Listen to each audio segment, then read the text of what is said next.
네, 안녕하세요. 산업안전보건 기준에 관한 규칙에 대해서 강의 드리게 될 최성욱 노무사입니다. 일단은 산업안전보건 기준에 관한 규칙은 산업안전보건법 산하에 있는 이제 시행규칙 중에 한 개인데, 산업안전보건법 강의 때 이제 좀 더 디테일하게 설명은 드리겠지만, 산업안전보건법, 그리고 대통령령인 산업안전보건법 시행령, 그리고 그 밑에 고용노동부 장관이 정하는 시행규칙 중에 한 가지로서 산업안전보건 기준에 관한 규칙이 있습니다. 시행규칙은 총 3개가 있고 시행령 하나 그리고 법 하나 이렇게 해서 총 5가지의 법령들이 존재하게 되는데요. 그 중에서 가장 법조문이 많은 것 중에 한 개가 이 산업안전보건 기준에 관한 규칙이기 때문에 법 조문이 한 680개 정도가 있어요. 근데 그것을 전부 다 설명드리기는 어렵기 때문에 좀 현실적으로 자주 사용하는 규정들을 보면서 말씀을 드리도록 하겠습니다. 1조는 목적인데요. 산업안전보건법에서 위임한 산업안전보건 기준에 관한 사항과 그 시행에 필요한 사항을 규정함을 목적으로 한다. 더욱 디테일하게 하겠다. 산업안전보건법에서 이것은 고용노동부 장관이 정한다라고 유보시켜 놓은 내용들을 더욱더 디테일하게 규정함을 목적으로 한다라고 되어 있습니다. 3조 전도의 방지라고 되어 있는데 전도라는 말 자체가 넘어짐이라는 표현이거든요. 넘어짐. 이 전도가 넘어짐이란 뜻인데 넘어진다는 건 종류가 2개가 있어요. 사람이 넘어지는 것이 지금 3조 1항에서 얘기하고 있고 그 다음에 물건이 넘어지는 것을 3조 2항에서 얘기하고 있습니다. 그래서 산업안전보건 기준에 관한 규칙 3조의 근로자가 넘어지지 않도록 작업장 바닥 등을 안전하고 청결한 상태로 유지해야 하고, 그리고 2항에서는 물건이 넘어지지 않도록 안전조치를 해야 된다 라고 되어 있습니다. 그래서 작업장 바닥을 청소하는 것이 물론 작업을 위해서도 중요하겠지만은 이 전도 방지, 넘어짐을 방지하기 위한 조치로서도 상당히 중요하기 때문에 우리 관리 감독자분들께서는 근로자분들이 업무하는 이 작업 공간의 바닥이 넘어질 만한 물건들이 좀 있는지 없는지를 좀 유심히 좀 보시는 것이 좋을 것 같습니다. 다음은 또 청결에 대한 내용도 있어요. 청결은 항상 청결하게 유지 관리해야 된다. 폐기물은 정해진 장소에만 버려야 된다. 왜냐하면 이것이 질병을 초래할 수도 있고 아니면 화재 폭발로 이어질 수 있는 폐기물이 있을 수도 있고 아니면 뭐 전염병이 일으킬 수 있는 뭐 그런 폐기물도 존재하죠. 뭐 의료 폐기물이라든지 이런 것들. 그렇기 때문에 청결을 4조에서 얘기하고 있고요. 그 다음에 4조의 2에서는 분진의 흩날림 방지라고 되어 있습니다. 분진이 흩날리는 작업장은 물을 뿌리는 등 분진이 흩날리지 않도록 해야 된다라고 되어 있는데 물을 뿌려도 되고요. 지금 등이라고 되어 있으니까 작업 위생관리 측면으로 봤을 때는 물을 뿌리던지 아니면은 애초에 공정 자체를 수변한 공정으로 바꾼다든지 물을 사용하도록 아니면 밀폐된 공간에서 작업을 해가지고 그 작업자의 호흡기로 이 분진이 들어오지 않도록 하는 방법도 있을 것입니다. 다음은 오염된 바닥의 세척이라고 되어 있습니다. 뭐 인체에 해로운 물질, 뭐 유해한 거죠. 그리고 부패하기 쉬운 물질, 악취가 나는 물질을 관리해야 된다. 바닥이나 벽을 수시로 세척한다라고 되어 있습니다. 지금 다 청결과 위생 뭐 이쪽을 처음에 얘기하고 있죠. 다음 채광 및 조명입니다. 명암의 차이가 심하지 않고 눈이 부시지 않은 방법으로 작업을 장소를 유지해야 된다라고 되어 있어요. 갑자기 이제 눈부신 상태가 되면 추가적인 위험이 있을 수 있겠죠. 예를 들면 넘어진다든지, 넘어져서 뭐 기계에 끼인다든지, 아니면 넘어져서 추락을 하게 된다든지, 뭐 이런 사고가 발생할 수 있기 때문에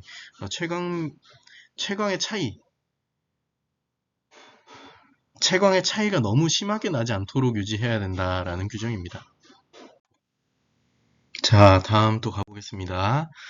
조도인데요. 8톤 조도라고 돼 있는데, 아까 규정이랑 조금 비슷하면서 다릅니다. 아까 7조 같은 경우에는 적절한 조도를 유지하는 것이 아니라 너무 밝기 차이가 많이 나서 눈이 부시지 않도록 해라라는 규정이었고, 8조 같은 경우에는 너무 어둡게 하지 말아라라는 규정입니다. 그래서 어쨌든 7조와 8조 모두 다 빛을 얘기하는 것은 동일하지만 좀 규정하는 방식이 조금 다른 것을 규정하고 있다 이렇게 생각하시면 될 것 같고요. 초정밀, 정밀, 보통, 그 밖의 작업 이렇게 있는데 우리는 보통 일반적으로는 3번 내지 4번으로 생각하시면 될 것 같습니다. 75럭스나 150럭스라고 생각하시면 되고 보수적으로 봤을 때는 150럭스 정도로 유지해 주시는 게 좋을 것 같고요. 정밀이나 초정밀 작업 같은 경우에는 여기 보이시나요? 여기에 지금 시계를 수리하고 있는 것처럼 보여요.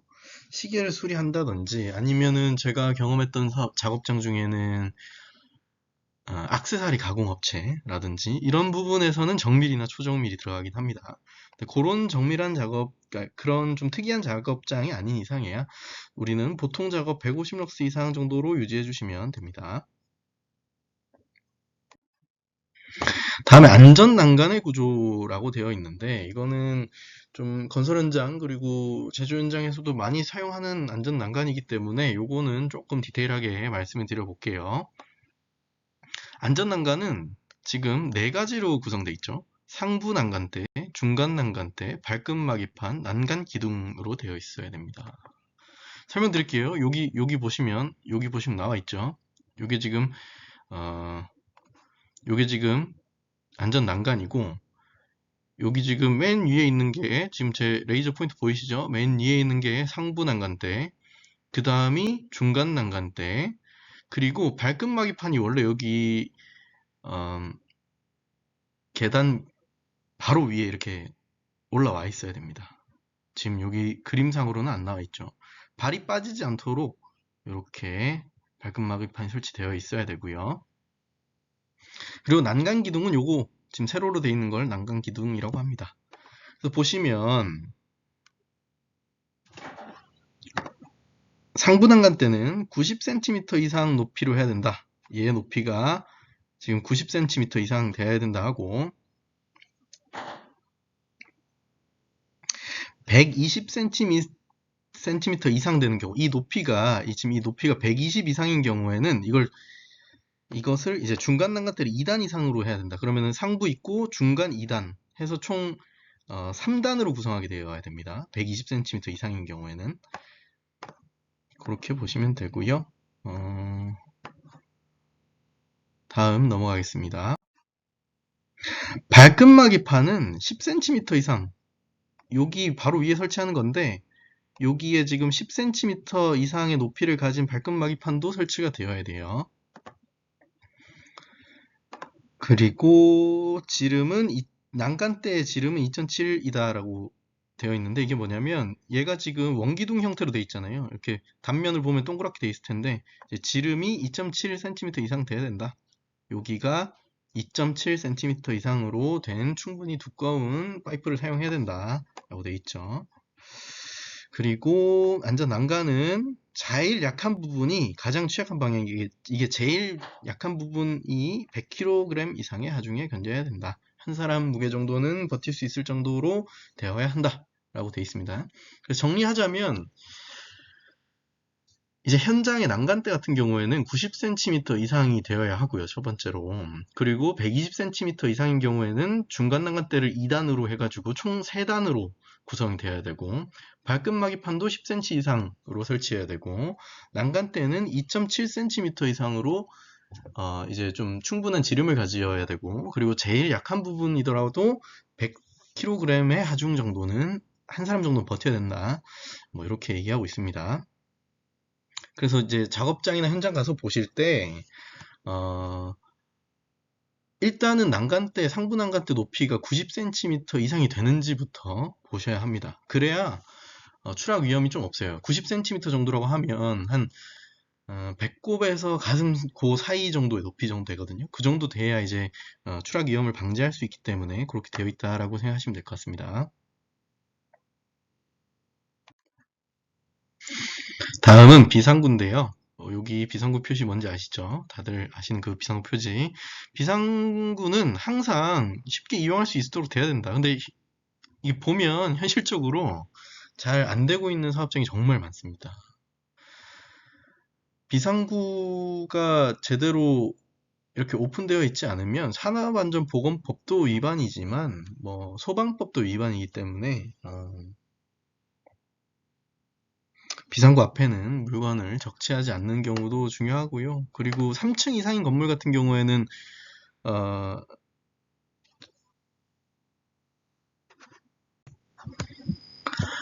그 완강기를 설치하게끔 되어 있는데 완강기가 이렇게 뭐 벽에 이렇게 달려 있겠죠. 뭐 이런 식으로 달려 있는데 여기도 잘 사용할 수 있게끔 물건을 적치해 두면 안 됩니다. 이것도 소방법 위반입니다.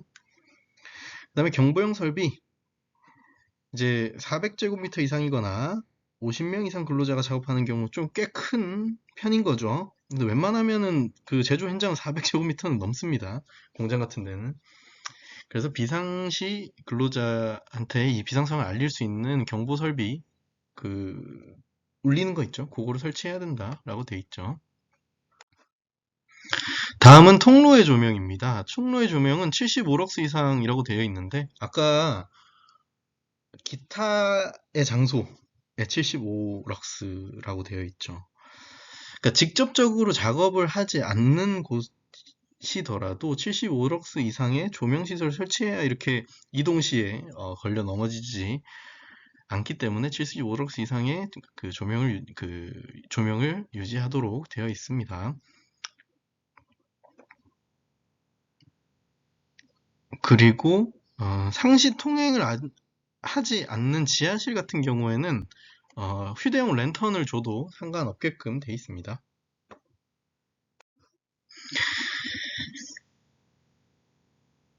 보호구의 제한적 사용이라고 되어 있는데 보호구는 부차적인 요소로 고려해라라는 규정이거든요. 보시면 보호구를 사용하지 않더라도 보호받을 수 있도록 애초에 설비를 개선해야 된다 이렇게 돼 있어요. 예를 들면 아까 뭐 분진의 흩날림 방지 규정이 있었죠. 분진의 흩날림 방지를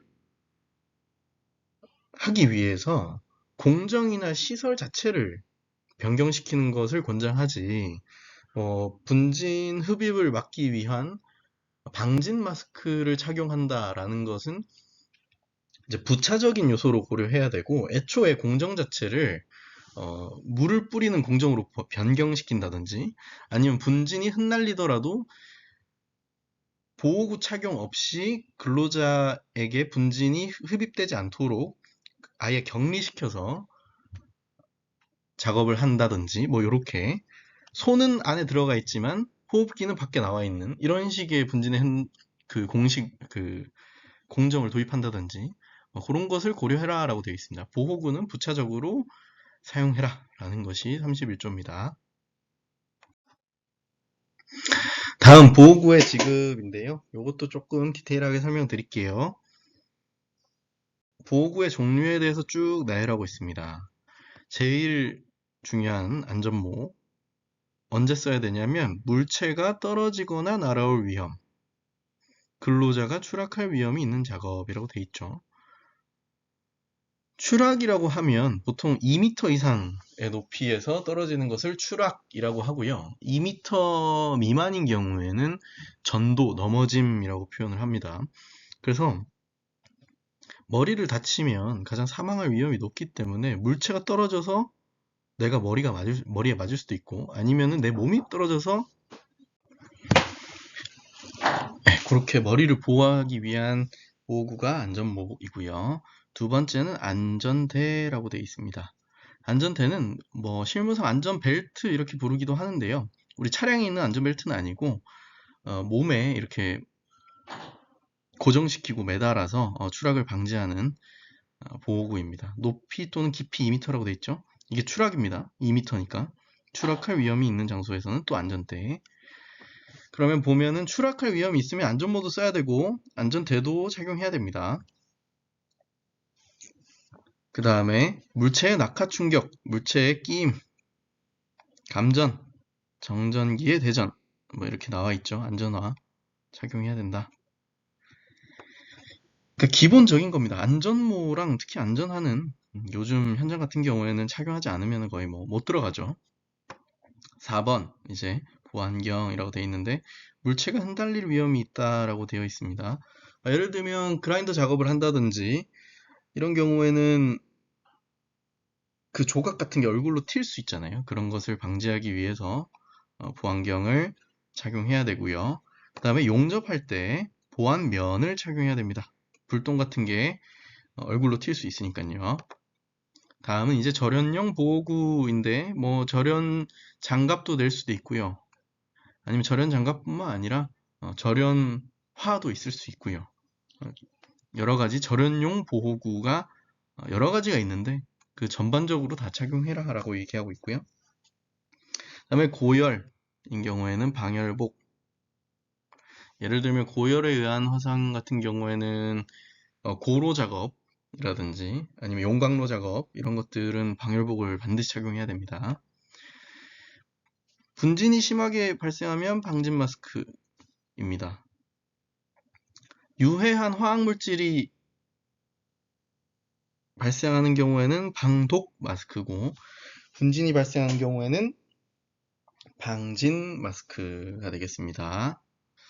우리 왜 KF94, KF80 이런 마스크들 있잖아요. 코로나 때 많이 썼었는데 그런 마스크들도 방진 마스크의 종류 중에 한 개입니다. 94가 99도 있긴 합니다. 99도 법으로는 있는데 보통 94 아니면 80을 착용을 하고요. 그 다음에 이제 섭씨 영하 18도 이하 엄청 추운 데는 방한모, 방한복, 방한화, 방한장갑 이렇게 되어 있습니다. 배달, 오토바이 타는 경우에는 안전모 착용하라고 되어 있습니다. 그리고 근로자는 보호구를 착용해야 된다라고 되어 있죠. 산업안전보건법이라는 것 자체가 원래는 사업주에게 어떤 명령을 하는 법인데요. 보호구의 착용 같은 경우에는 사업주가 지시를 하더라도 근로자가 착용을 해야 한다는 규정을 별도로 만들어 놓지 않으면 착용을 안 할 수도 있기 때문에 별도로 근로자에 대해서 특이하게 또 지켜라 라고는 규정이 명시적으로 도 있는 거죠. 보호구를 잘 착용을 하셔야 됩니다. 만약에 보호구를 착용하지 않고 사고가 났다라고 하면 산재를 처리할 때는 크게 문제되진 않아요. 근로자의 과실이 얼마나 있는지는 보호구를 착용하지 않아서 근로자 과실이 얼마나 있는지는 산재보험에서는 그렇게 책임을 묻지는 않는데요. 만약에 좀 크게 다치셔가지고 사업주와 민사상의 합의를 하거나 민사소송을 해야 된다라는 경우에 해야 하는 경우에 이 보호구를 착용하지 않았을 때 이 32조 2항에 의해 가지고 근로자가 착용 안 하면 그 법 위반에 따른 과실이 잡히게 돼요. 그럼 과실이 잡히면 이제 민사소송으로 갔을 때 상당히 불리하게 됩니다. 그러니까 근로자도 잘 착용하셔야 됩니다.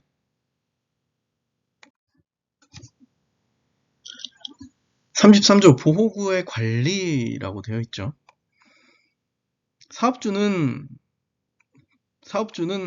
되어 있죠. 보통은 이렇게 모든 규정은 다 사업주는으로 시작합니다. 그러니까 아까 규정이 굉장히 특이한 규정이었던 거죠. 근로자는 보호구를 착용해야 된다라고 되어 있으니까. 보시면 상시 점검해야 되고 보호구를 사업주는, 그리고 교환을 해줘야 된다. 관리 좀 해야 된다라고 되어 있죠. 근데 잘 안 되는 경우가 많은 것 같아요. 보호구를 언제 지급했는지, 상태는 어떤지, 뭐 이런 것들을 현실적으로 사업주분들이 크게 일일이 체크를 다 하시지는 못하고 있는 것 같아요. 그래서 최소한 좀 불출 내역이라든지 언제 불출했고 누가 몇 개를 가져갔고, 이 정도는 자산관리 측면에서 좀, 물론 이게 소모품이긴 하지만 자산관리 측면에서 좀 컨트롤해야 되지 않나라는 게 제 개인적인 생각이고요. 그리고 적당한 시간이 지나면 보호구가 실질적으로 엄청 해지지 않았더라도 그냥 적당한 내용 연한이 지나면 교체를 시켜주는 것이 바람직하다고 봅니다.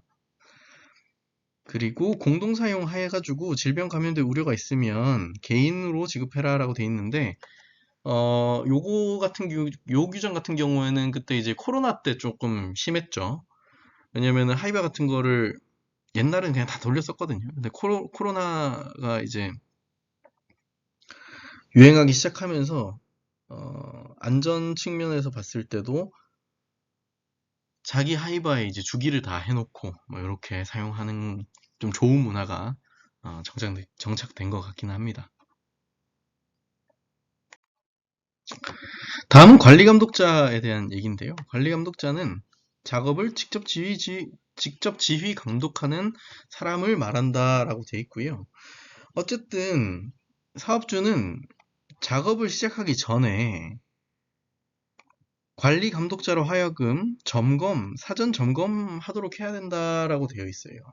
이거는 별표 3에서 내용이 있는데, 별표 3에 내용이 너무 많기 때문에 이거를 뭐 컨베이어는 어떻게 해야 되고, 크레인은 어떻게 해야 되고, 또 뭐 지게차라든지 뭐 엄청나게 많죠. 뭐 롤러기가 있을 수도 있고, 뭐 전단기, 선반, 엄청나게 많은 기계 기구들이 있는데, 그 기계 기구마다 그 사전에 점검해야 될 내용이 상당히 다르고 많습니다. 근데 그것을 사전 점검하는 행위는 관리 감독자 여러분들이 좀 직접 해주셔야 된다는 말씀을 드리고, 이런 것이 35조의 규정까지 되어 있다. 그래서 우리 TBM을 한다든지, 작업점 안전점검 회의 TBM을 한다든지, 아니면 체크리스트로 이제 사전 점검 체크리스트를 작성한다든지, 이런 것들은 이제 관리 감독자의 업무로서 법이 규정하고 있는 거기 때문에, 여러분들이 조금 귀찮으시더라도 관리 감독자 여러분들께서 조금 우리 팀원들, 근로자분들을 위해서, 그리고 나의 안전을 위해서 사전 점검을 한 번씩 하자라는 말씀을 좀 드립니다. 자, 36조는 사용의 제한입니다. 아무거나 그냥 쓰지 말아라 라고 되어 있는데, 안전인증, 자율안전, 그리고 안전검사, 이렇게 세 개가 있죠. 그 다음에 방호조치도 있는데, 이거는 인증받는 건 아니기 때문에, 안전인증이나 자율안전이나 안전검사에 방호조치가 잘 되어 있는지 확인하는 그런 내용이 있기 때문에, 요거 세 개를 잘 받아져 있으면은 방호조치는 문제는 없을 겁니다. 근데 누가 해야 되냐?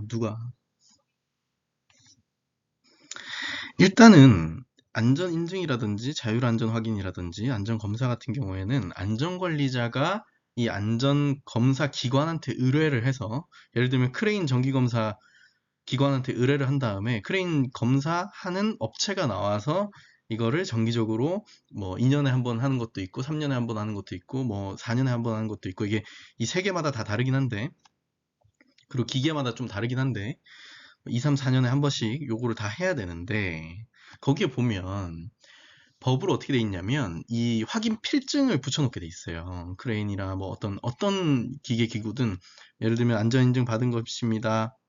KC 마크라고 하죠.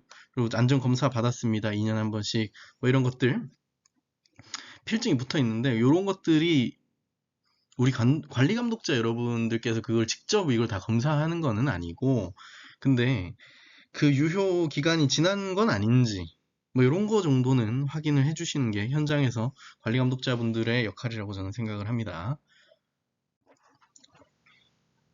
그 다음에 이제 안전대의 부착 설비라고 되어 있는데, 안전대는 한마디로 이제 안전벨트라고 얘기하죠.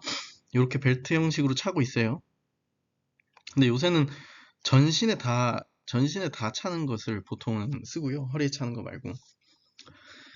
안전벨트를 차더라도 안전대를 잘 걸어 놔야 된다. 요거 있죠, 이 줄. 2m 이상인 경우에는 안전대를 착용해야 되는데, 이 줄에다가 걸어놔야 이게 떨어지지 않을 거 아닙니까? 이 사람이 떨어지더라도 여기에 걸릴 거 아닙니까? 그렇기 때문에 단순히 안전벨트만 착용해서는 안 되고, 이 부착 설비까지 넣어 놓아야 됩니다. 그래서 근로자가 추락하지 않도록 보호해야 되고요.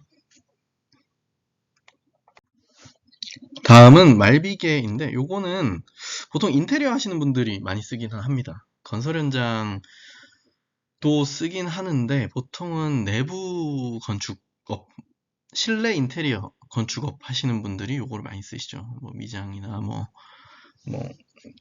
전기 쪽이나 이쪽으로 하시는 분들. 말처럼 생겼다고 해서 말비계인데, 지주부대의 하단에는 미끄럼 방지 장치를 하고 양쪽 끝에 올라서서 작업하지 말아라 라고 돼 있죠. 여기랑 여기 올라가지 말아라 라고 돼 있고, 지주부재 하단에는 미끄럼 방지 장치를 여기다가 고무 패킹 같은 걸 넣어놔라 라고 돼 있고요. 지주부재와 수평면의 기울기를 75도 이하로 하고 라고 돼 있는데, 여기 75도 이하. 왜냐면 이게 90도로 돼버리면, 이렇게 직각으로 돼버리면 쉽게 넘어질 거 아닙니까? 그래서 약간 비스듬하게 들어가라 라고 돼 있고, 지주부재와 지주부재 사이를 고정시키는 보조부재를 설치할 것, 여기 설치돼 있죠. 이게 보조부재입니다. 그리고 말비계의 높이가 2m를 초과하는 경우에는 작업 발판의 폭을 40cm 이상으로 할 것이라고 돼 있는데, 보통 말비계의 높이가 2m를 초과하는 경우는 잘 없긴 합니다. 보통 2m를 초과하는 경우에는 그냥 비계를, 그냥 시스템 비계나 이런 비계를 쓰지, 이 말비계는 이게 이동성이 좋으니까 약간 임시로 쓰거든요. 여기 갔다가 저기 갔다 할 수 있잖아요. 그래서 어쨌든 2m 좀 높은 경우에는 충분한 폭을 유지해라. 여기 40cm를 유지해라 라고 되어 있습니다. 다음은 휴게시설인데요. 휴게시설은 이제 설치 의무화가 돼가지고 설치를 해야 되는데, 여긴 되게 간단하게 나와 있긴 한데, 조금 더 디테일하게 설명드리면, 일단은 휴게시설에는 창문이나 이런 게 있어가지고 환기가 돼야 되고요. 첫 번째로 뭐 여러 가지 기준들이 있습니다. 여러 가지 기준들이 있는데, 뭐 식수도 비치를 해 둬야 하고요. 그리고 온도 같은 경우에는 18도에서 28도 사이 적정한 온도를 유지해야 되고요. 또 적정한 채광을 또 유지해야 됩니다. 조도. 그리고 습도도 한 50% 내외 정도로 맞춰야 됩니다. 그렇기 때문에 이거는 휴게시설에 관한 지침이 있어요. 그래서 우리 휴게시설에 그 지침을 다 설명드릴 수는 없으니까, 우리 시설에 적절히 환기가 되는지, 불은 잘 나오고 있는지, 물 같은 것 좀 한숨 마실 수 있는지, 너무 덥거나 춥거나 습하거나 이러진 않은지, 요걸 한번 어, 확인해 보시면 좋을 것 같습니다. 그다음에 세척시설이라고 되어 있는데, 이제 세면, 여기 나왔죠? 세면, 목욕, 탈의시설, 세탁시설을 둬야 된다고 되어 있는데, 뭐 무조건 다 하는 건 아니고, 이렇게 조금 오염되기 쉬운 직종에서 업무를 하시는 분들은 이 세척시설을 사업주가 설치하도록 규정하고 있습니다. 예를 들면 환경미화 업무 같은 경우에는, 우리 뭐 환경미화 공무관들 계시잖아요. 그 미화원 분들 계시잖아요. 그 구청에서 일하시는 분들. 그런 분들은 이제 각 지역 스팟마다 이제 휴게실을 따로 주는데, 그 휴게실 안에 요런 목욕시설이라든지 세탁시설 이런 걸 다 구비되어 있습니다. 다음은 의자인데요. 여기 보시면은 그 마트 계산원 캐셔 분이시죠.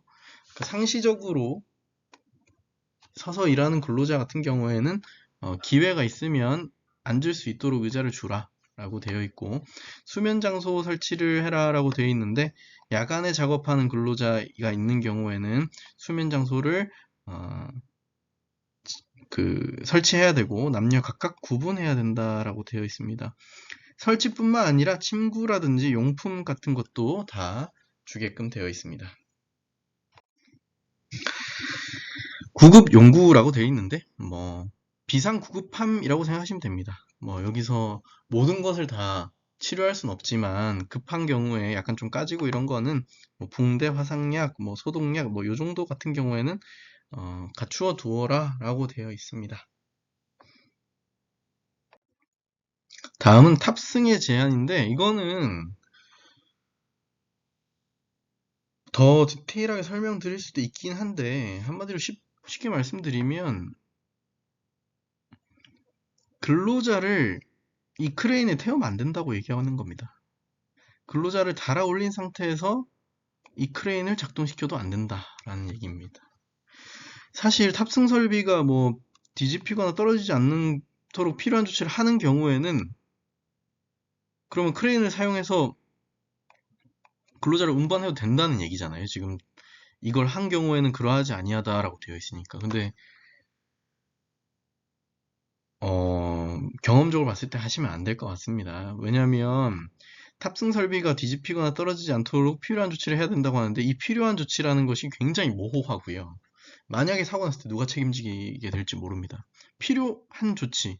나는 이 정도면 충분한 필요한 조치라고 생각하는데, 노동부에서는 또 사고 난 거 조사하다 보면은 이 정도로는 필요한 조치가 아닐 것 같은데 라고 또 볼 수 있기 때문에 괜히 도박을 걸면 안 된다고 저는 생각하고요.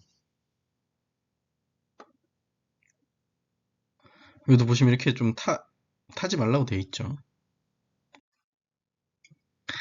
요것도 똑같은 규정인데요. 보시면은 자동차 정비용 리프트에 근로자를 탑승시켜도 안 되고, 곤도라의 운반구에 근로자를 탑승시켜도 안 됩니다. 그리고 내부에 이런 조작 장치가 설치되어 있지 않으면 또 리프트에 근로자를 탑승시켜서도 안 되고요. 화물용 엘리베이터에 근로자를 탑승시켜서도 안 되고요. 차량계 하역 운반기계, 쉽게 말하면 우리 자동차 뒤에 달려있는 크레인 있잖아요. 그런 거. 크레인 달려있는 자동차 같은 거, 트럭 같은 거, 이런 걸 이제 차량계 하역 운반기계라고 하는데, 거기에 승차석이 아닌 위치에 근로자를 탑승시켜서 안 되고요. 자동차 적재함에도 안 되고요. 컨베이어에 근로자 탑승시켜도 안 됩니다. 이삿짐 운반용 리프트에 안 되고요. 우리 왜 이사할 때 이사용 차량 부르잖아요. 거기 짐만 옮기고 사람은 타면 안 된다라는 거고요. 그다음에 이제 이륜 자동차, 오토바이, 전도등, 제동등, 후미등, 후사경 이게 다 제대로 돼 있어야 된다 라고는 규정입니다.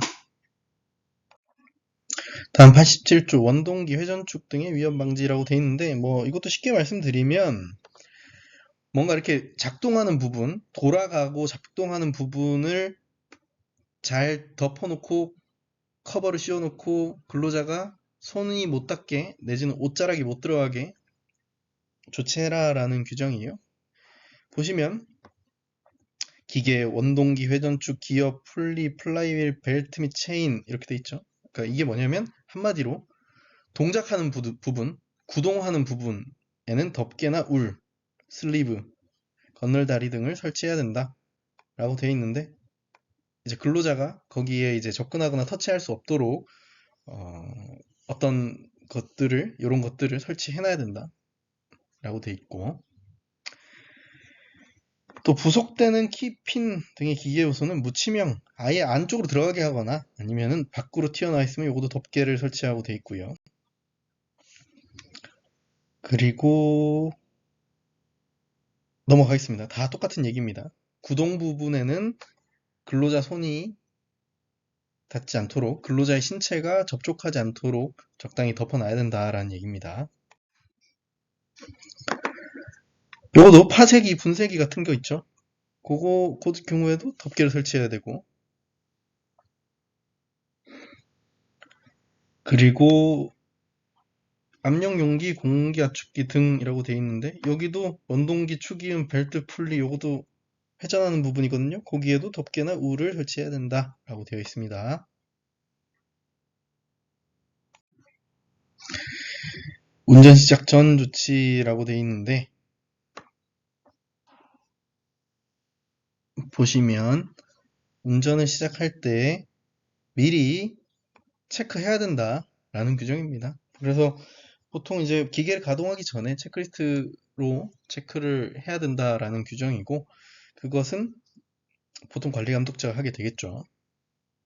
아까 그 말씀드린 별표 3에 나열되어 있는 부분을 얘기하는 겁니다. 운전 시작 전 조치, 작업 전 조치, 고장난 기계 정비라고 되어 있는데, 결함이 있으면 반드시 정비한 후에 사용해야 된다라고 되어 있고, 정비가 끝날 때까지는 사용 금지시켜야 된다라고 되어 있습니다. 고장나면 고쳐서 사용하고, 고치기 전까지는 사용하지 마라는 규정이죠. 다음은 이제 정비할 때 운전 정지시켜라 라고 되어 있거든요.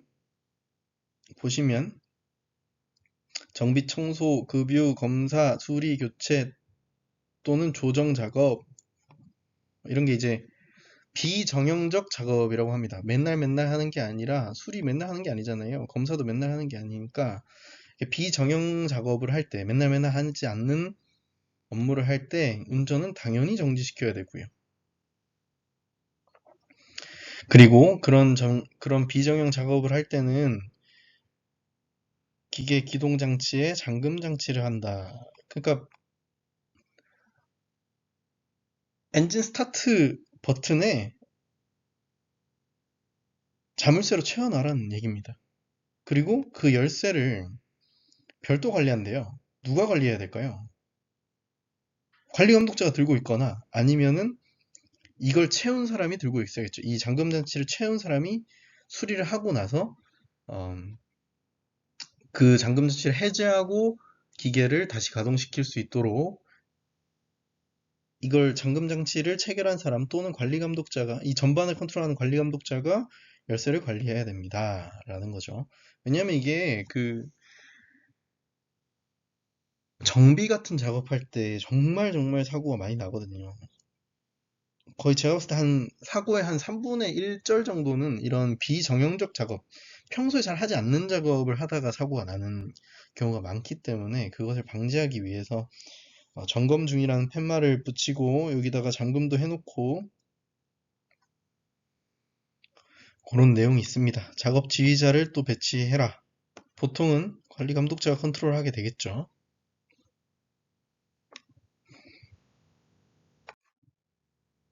그 다음에 작업 모등의 착용이라고 되어 있는데,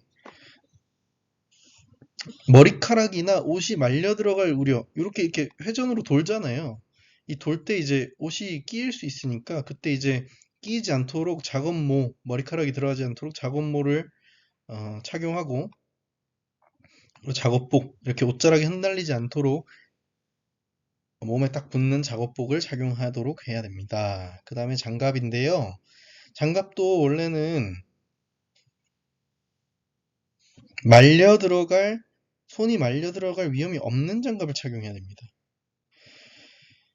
이게 회전하는 기계에 이렇게 장갑이 말려 들어가서 손이 같이 들어가는 경우가 있단 말이죠. 그 부분을, 그런 사고를 예방하기 위해서 목장갑, 그러니까 천으로 된 우리 목장갑 있죠? 거기에 이제 뭐 빨간색 앞에 빨간색으로 돼 있는, 고무 돼 있는 그 장갑 말고, 요즘은 이제 손에 좀 딱 달라붙는 3M에서 나오는 그런 안전장갑을 사용하시는 게, 이런 회전하는 기구를 사용할 때는 그런 장갑을 착용해라 라는 규정입니다.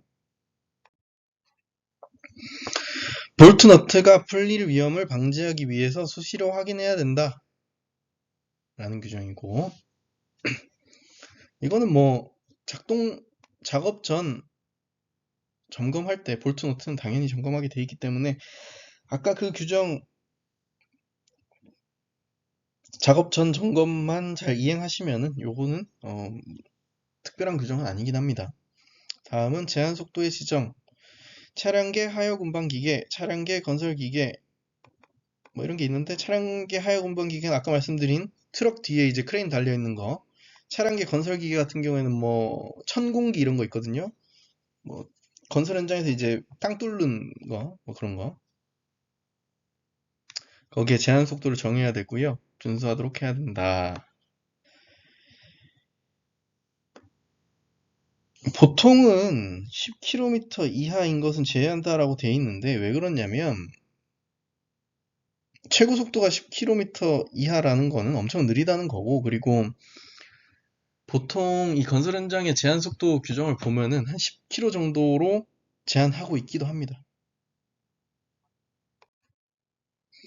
그 다음에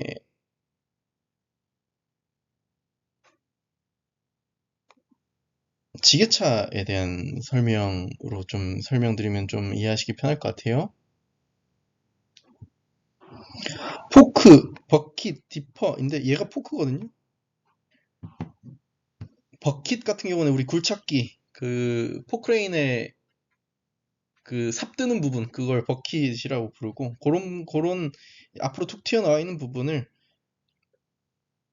가장 낮은 위치 또는 지면에 내려놔야 된다. 운전자가 운전 위치를 위탈하는 경우. 그러니까 운전자가 운전하지 않고 이제 주차할 때 어떻게 해야 되냐에 대한 얘기인데, 가장 밑으로 냅둬라. 원동기를 정지시키라고 되어 있는데, 요건 뭐냐면 한마디로 쉽게 엔진 꺼라. 그리고 사이드 브레이크 확실히 채워라. 차로 친다면 뭐 사이드 브레이크가 되겠죠.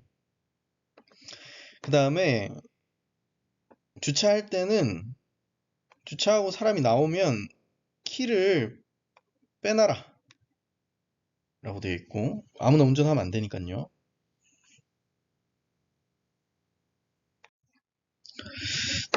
다음은 이제 또 연삭숫돌이라고 되어 있는데, 요런 그라인더를 얘기하는 거예요. 그런 그라인더 같은 거를 법적인 명칭에서는 연삭숫돌이라고 얘기하고요. 보시면 작업 전에 1분 이상, 그리고 숫돌을 교체한 후에는 3분 이상 시험 운전을 해야 된다라고 되어 있죠. 또 여기 작업 전에 이 숫돌에 결함이 있는지를 확인해야 되고요. 최고 사용 회전 속도를 초과해서 사용하도록 해서는 아니 된다. 요즘은 보통 어차피 그 이상으로 기계가 안 돌아가게끔 설계가 돼 있기 때문에 이거는 걱정 안 하셔도 됩니다. 측면을 사용해서는 아니 된다. 왜냐하면 측면을 사용하면 얘가 지금 얇고 큰 원판 형태로 되어 있는데, 측면으로 갈거나 자르거나 이런 경우에는 이 숫돌이 파괴돼서 이 근로자한테 이렇게 튈 수도 있겠죠. 그러면 얘는 지금 이 작업자는 보안경을 잘 차고 있긴 하지만, 그래도 이게 안 튀면 다칠 일이 없잖아요. 그렇기 때문에 튀지 않도록 하기 위해서 측면 사용도 해서는 안 된다라는 규정인데, 지금 이 연삭숫돌 규정 자체가 전부 다 이 연삭숫돌 파괴되지 않도록 하기 위한 규정들입니다. 다음은 전도의 방지라고 되어 있는데, 이렇게 하역 운반 기계, 뭐 화물 트럭이겠죠. 화물 트럭 같은 경우에는 기계가 넘어지거나 굴러 떨어짐으로써 근로자한테 위험을 미칠 우려가 있는 경우에는 유도자를 배치해야 된다라고 되어 있어요. 보통 건설 현장에서 많이 하죠. 왜냐면 땅이 고르지 않으니까 이렇게 울퉁불퉁 하잖아요. 근데 얘가 이렇게 쏟아지거나 넘어지거나 할 수 있기 때문에 특히 후방에는 유도자를 배치하는 경우가 엄청 많습니다. 그리고 차량계 하역 운반 기계 등을 사용해서 작업을 할 때는 그 장소에 근로자 출입시켜서는 안 되고요. 부딪히겠죠. 이렇게. 그런데 유도자를 배치한 경우에는 괜찮다라고 돼 있죠. 그래서 현실적으로는 아예 이제 통로를 다 차단할 수는 없으니까 사람들도 왔다 갔다 해야 되니까 유도자를 많이 배치해 놓고 있습니다. 다음 화물 적재를 할 때 어떻게 해야 되냐인데 한쪽으로 치우치지 않도록 돼야 되고요. 그 다음에 로프를 걸어 가지고 이렇게 왜 이거는 차 타고 가면 많이 보이잖아요. 이렇게 걸어 놓잖아요. 아니면은 로프를 걸거나 아니면은 뭐 호루를 씌우거나 뭐 이런 게 있겠죠. 그리고 운전자의 시야를 가리지 않도록 적재된다라고 되어 있는데 이거 지금 좀 가릴 것 같아요. 지금 이 상황에서. 왜냐면 사람이 지금 이게 지게차라고 했을 때 사람이 이런 식으로 타고 있을 텐데 그러면 이 시야에 지금 물건이 너무 높게 올라와 있어서 좀 가려질 것 같습니다. 그래서 가리지면 안 된다라는 얘기고요. 그 다음에 이제 지게차에 사람 태우지 마라 라고 되어 있는데 이거 정말 생각보다 많이 하고요. 사고도 많이 나는 행위이기 때문에 절대로 하면 안 됩니다. 다음에 수리했을 때 얘기인데 차량계 하요금방 기계를 수리할 때는 작업지 휘자가 있어야 된다라고 돼 있죠. 작업 순서를 정하고 안전 지지대나 안전 블록인데 이게 왜 필요하냐면 안전 지지대나 블록 같은 경우에 이게 덤프 트럭이라고 한번 생각해 보시면 그거를 이제 정비한다고 밑에 들어갔다가 그 덤프 유압이 풀리면서 그 덤프에 매몰돼서 사망하는 경우가 좀 많았어요. 그래서 그 유압이 풀리더라도 근로자가 이제 작업자가 깔려서 사망하거나 다치지 않도록 블럭 같은 거를 중간에 껴놔라 라는 규정입니다. 싣거나 내리는 작업이라고 돼 있는데요.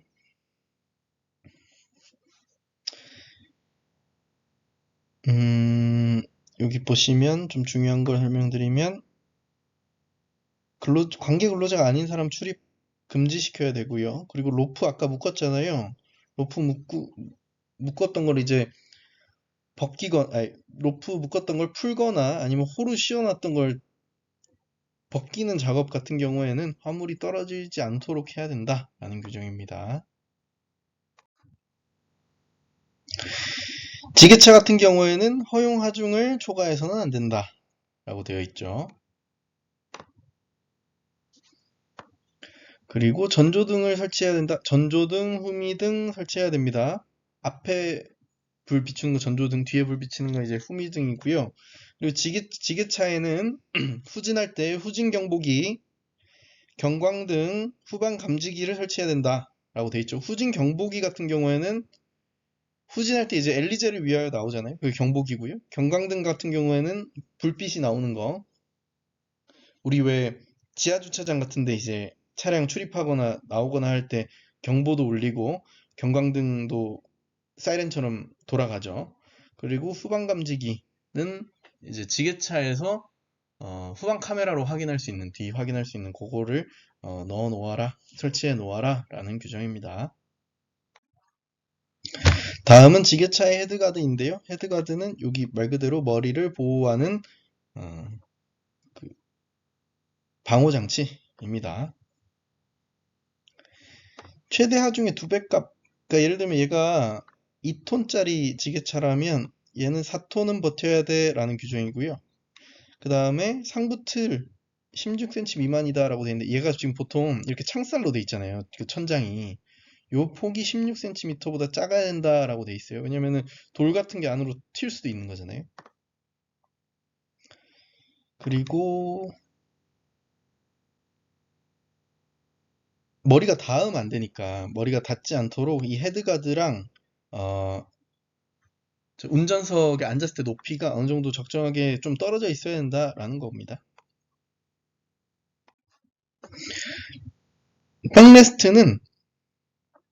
백레스트는 이제 포크에 이렇게 물건을 이렇게 싣잖아요. 실었을 때 이 백레스트가 좀 튼튼해야 이 하중을 뒤로 다 받쳐줄 수 있거든요. 그래서 백레스트를 따로 설치를 해놔야 됩니다. 그리고 팔레트인데요. 요걸 팔레트라고 하죠. 요거 지게차에 직접적으로 물건을 싣는 게 아니라 팔레트를 대고 물건을 싣죠. 실을 때 팔레트는 충분한 강도를 가져야 되고 손상이나 변형 부식이 없어야 된다라는 규정입니다. 다음은 제동장치. 구내 운반차라고 되어 있는데 제조 공장 현장에는 좀 가끔 있거든요. 그 좀 넓은 공장을 이동해야 될 때 물건 이렇게 실어가지고 나르는 조그만한 차, 보통은 전기로 가는 차이죠. 그런 걸 이제 구내 운반차라고 법으로는 표현하고 있고요. 제동장치 브레이크 잘 돼야 되고 경음기, 클락션 잘 울려야 되고 방향 지시기 왼쪽 오른쪽 잘 돼야 되고 전정등과 후미등 있어야 된다라는 규정입니다. 다음은 고소작업대인데요. 시저형 고소작업제를 샘플로 지금 보여주고 있습니다. 보시면 안전율은 5 이상이라고 되어 있는데 이제 최대 하중의 5배 이상을 최대 하중이 아니고 최대 하중 맞습니다. 최대 하중의 5배 이상을 버틸 수 있도록 와이어로프나 체인을 구성하고 있어야 된다는 얘기입니다. 다음에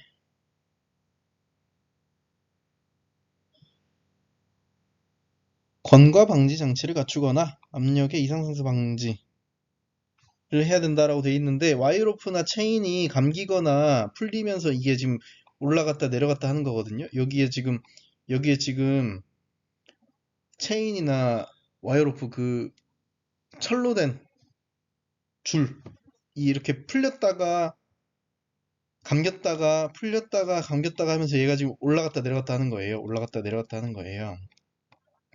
너무 많이 풀리거나 너무 한꺼번에 감기거나 하면 이 사람이 충격에 의해서 떨어질 수 있으니까 그런 너무 많이 감기거나 너무 많이 감기거나 너무 많이 풀리는 걸 방지하기 위한 장치가 공가 방지 장치고요. 그 다음에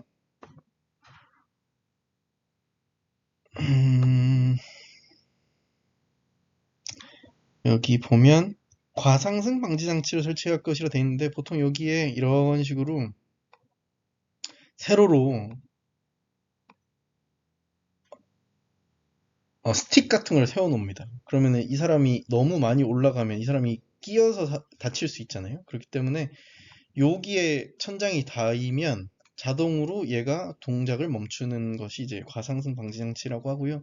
이런 스틱이 없더라도 요즘에는 이제 그 레이저 장치로 해가지고 그 적정한 설정한 높이에 다다르면 요 사이의 간격이 설정한 간격에 다다르면 자동으로 멈추는 뭐 그런 시스템도 돼 있긴 합니다. 다음은 수평을 유지해야 되고요. 얘가 왜냐면 이렇게 기울어져 있으면 얘가 떨어질 수도 있겠죠. 그렇기 때문에 수평을 유지해야 되고 아웃트리거나 브레이크, 얘는 지금 아웃트리거는 설치 안 된 것 같은데 브레이크를 확실하게 체결해야 된다라는 내용이고 아웃트리거는 요런 식으로 옆에 추가적으로 설치하는 기기를 이제 아웃트리거라고 합니다. 고소작업대 이동할 때는 작업대를 가장 낮게 내려야 되고요. 태우고 이동하면 안 됩니다. 이걸 가장 낮게 내려야 되고 그리고 이 사람을 태우고 이동하면 안 되는데 그런데 유도자를 배치하는 경우 그리고 유도자를 배치한 다음에 짧은 구간을 이동하는 경우에는 제일 밑으로 낮춘 상태에서 근로자 태우고 이동해도 상관없다는 규정입니다. 왜냐하면 요철 상태나 이 장애물의 유무 등을 이 유도자가 확인해 줄 거기 때문에 가장 밑으로 내리는 것까지는 태워도 돼 라는 규정이죠. 다음에 고소작업대를 작업할 때는 안전모랑 안전대 착용해야 되고요. 당연히 추락 위험이 있으니까요.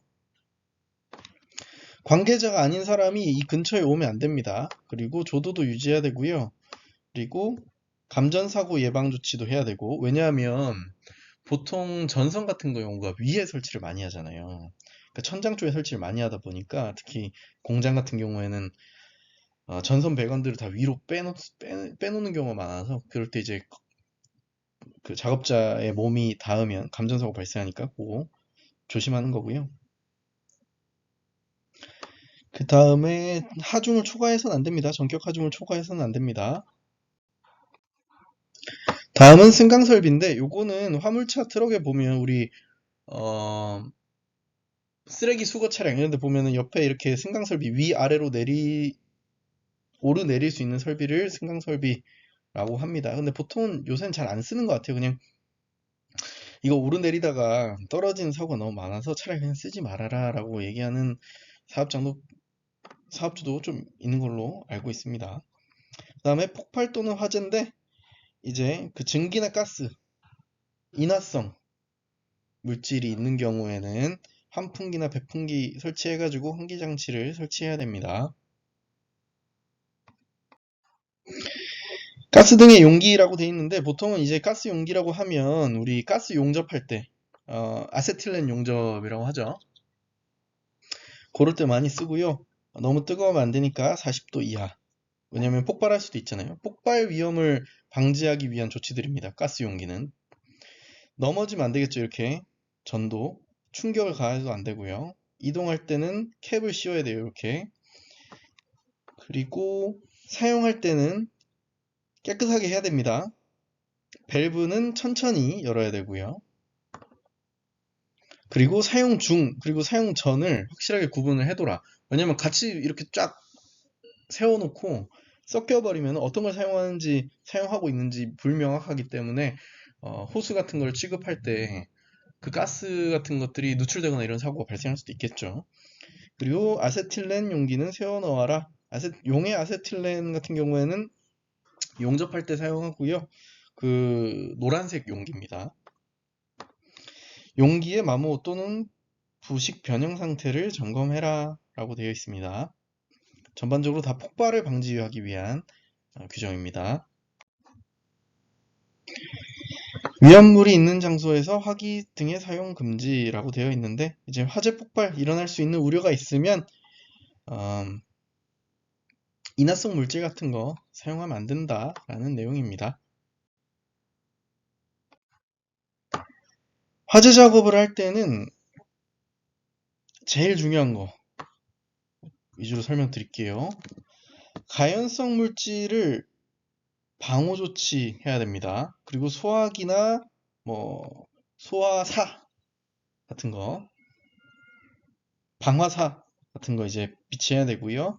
그리고 용접하는 경우에는 이 불티가 날리기 때문에 비산 방지 덮개, 용접 방화포 이런 거를 현장에서 사용하는데 용접 불티가 이제 밖으로 튀지 않게끔 하는 덮개나 포를 얘기합니다.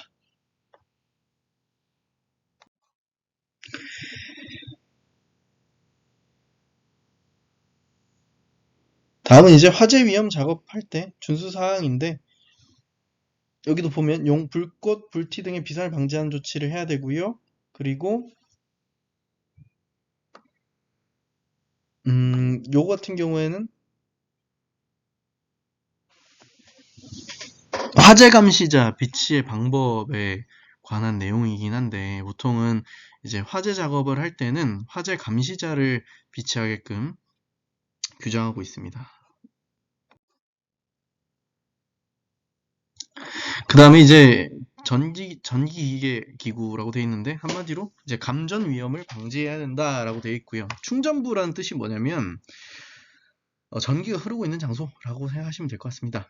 전기가 흐르고 있는 장소는 이렇게 외부에 노출되지 않고 외함을 설치해라 라고 되어 있고요. 그 다음에 절연 효과가 있는 방호망이나 절연 덮개를 설치해라 라고 되어 있고 절연물로 완전히 덮어 감싸라 라고 되어 있습니다. 충전부가 노출되어 있는 맨홀이나 지하실에서 작업하는 경우에는 그 노출 충전부랑 접촉하지 않도록 덮개나 울타리 이렇게 설치해라 라고 되어 있고요.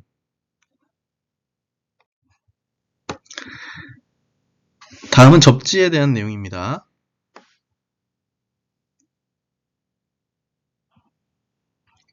물기 또는 습기가 있는 장소에는 접지를 해야 되고요. 접지에 대해서 좀 간단히 설명드리면 이 도선 자체를 지면으로 설계해가지고 만약에 누전이 일어나더라도 그것이 그 전류가 땅으로 흘러 보내게끔 하는 행위를 이제 접지 기계라고 합니다.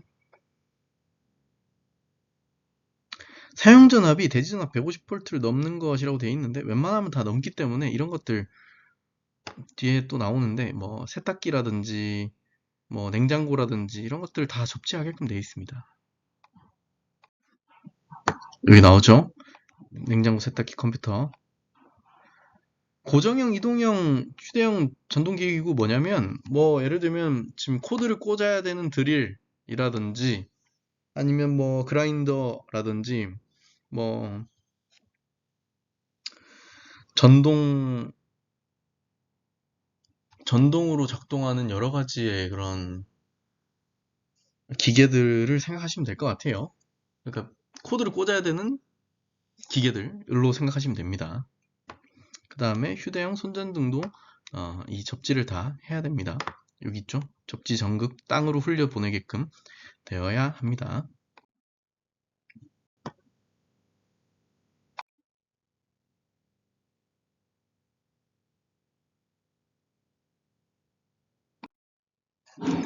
다음은 이제 누전 차단기에 대해서 좀 설명을 드릴 건데요. 누전 차단기는 한마디로 우리 일상적으로 얘기하는 두꺼비집 떨어뜨리게 하는 장치를 누전 차단기라고 하죠. 이 접지 같은 경우에는 땅으로 흘려 내보내게 하는 것이고요. 그리고 누전 차단기 같은 경우에는 누전이 발생했을 때 전력을 차단시키는 장치라고 보시면 될 것 같습니다. 대지 전압이 여기도 150V를 초과한다고 돼 있죠. 웬만하면 다 150V 넘습니다. 그렇기 때문에 누전 차단기 설치가 다 돼 있고요. 수빈한 장소에서 사용하는 경우 그리고 철판, 철골, 위 등 도전성이 높은 전기가 통하기 쉬운 장소라고 생각하시면 될 것 같고요. 그리고 임시 배선에 전로가 설치되는 경우 다 누전 차단기를 설치해야 됩니다.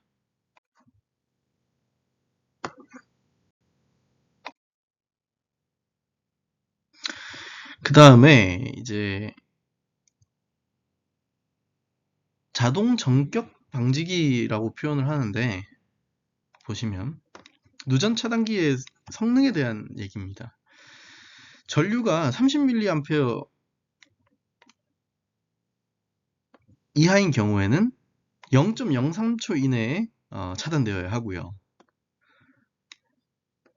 그리고 200mA 이하인 경우에는 작동 시간을 0.1초 이내로 할 수 있다라고 되어 있습니다.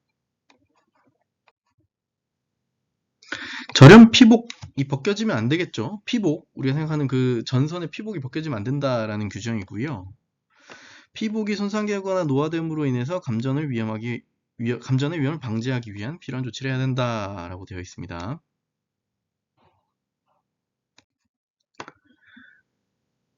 보시면 수변한 장소죠. 수변한 장소에서 전선을 사용하는 경우에는 충분한 절연 효과가 있는 것을 사용해야 된다라고 되어 있죠. 한마디로 이제 피복 벗겨진 거는 사용하면 안 된다라는 얘기가 될 거고요. 여기도 피복과 비슷한 얘기인데요. 통로 바닥에서 전선을 사용하지 말아라 라고 되어 있어요. 이렇게 차가 왔다 갔다 하고 사람이 왔다 갔다 하는 이동 통로 같은 경우에는 절연된 피복이 손상될 우려가 있기 때문에, 그러니까 피복이 까질 수 있기 때문에, 쉽게 얘기하면 그런 경우에는 전선을 설치하면 안 된다라는 규정입니다. 절연용 보호구를 착용해야 됩니다. 어떤 게 있을까요?에 대해서 좀 말씀드리면 절연 장갑이 가장 대표적인 거고요. 그 다음에 뭐 절연 화가 있을 수도 있고, 근데 요즘 절연용 보호구에 다 포함되는 거죠. 근데 요즘 안전화 같은 경우에 기본적으로 절연 효과가 있기 때문에 특별히 절연화를 착용하지는 않아도 상관은 없습니다. 엄청난 고압의 활선 작업을 하지 않는 이상은요. 보시면 활선 작업용 기구라고 있는데 이거는 이제 활선이라고 하면 이것도 이제 전기가 통하고 있는 전선 이렇게 생각하시면 될 것 같고요. 그 전봇대 이런 거 작업할 때 전력을 다 차단해놓고 작업할 수 없지 않습니까? 전기가 흐르는 상태에서 작업할 수밖에 없기 때문에 그런 작업을 할 때 막대기 같은 것으로, 그러니까 손으로 직접 이걸 터치할 수는 없으니까 막대기 같은 기다란 기구 같은 걸 사용해서 작업하는 것을 활선 작업용 기구를 사용해서 작업한다라고 되어 있습니다. 네, 이상으로 산업안전보건 기준에 관한 규칙 강의를 마치도록 하겠습니다. 감사합니다.